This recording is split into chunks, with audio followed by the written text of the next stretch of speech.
masoandro tsy mba ilentika,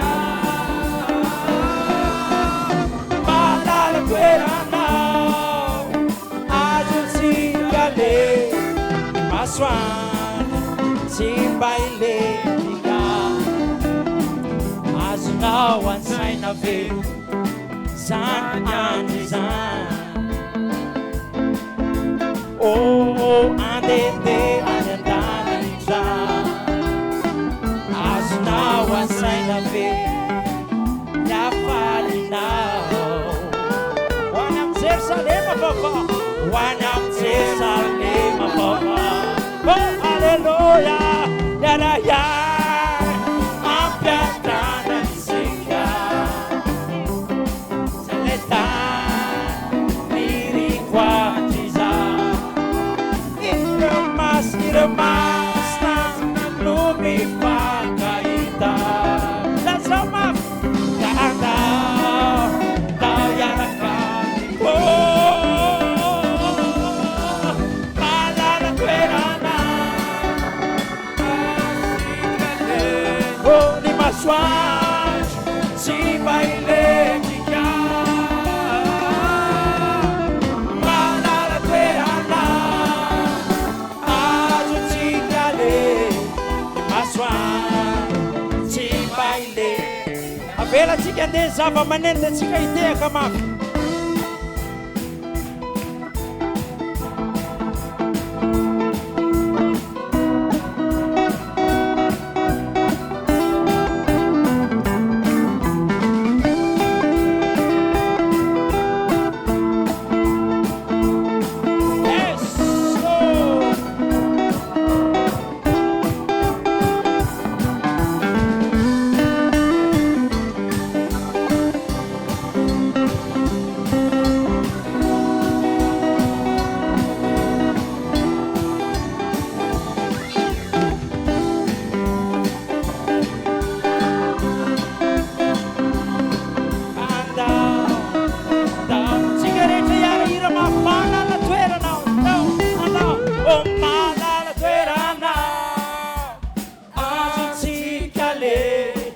Masoandro tsy mba ilentika,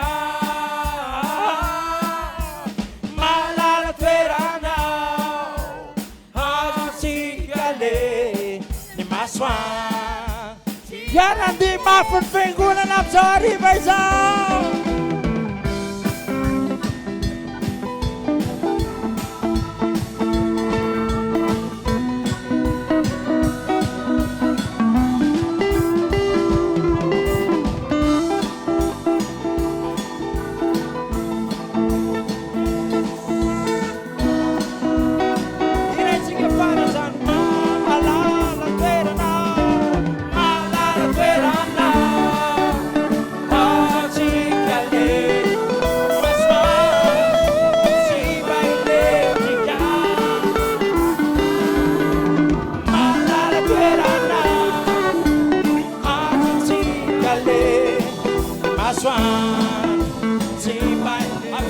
Faras, oh, oh, oh, mahalala toerana azotsika le ny masoandro,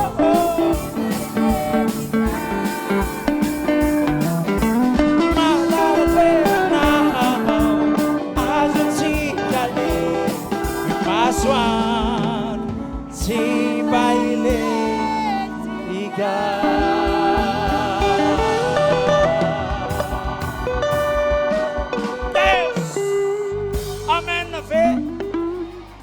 Misaotra Jesosy, amen.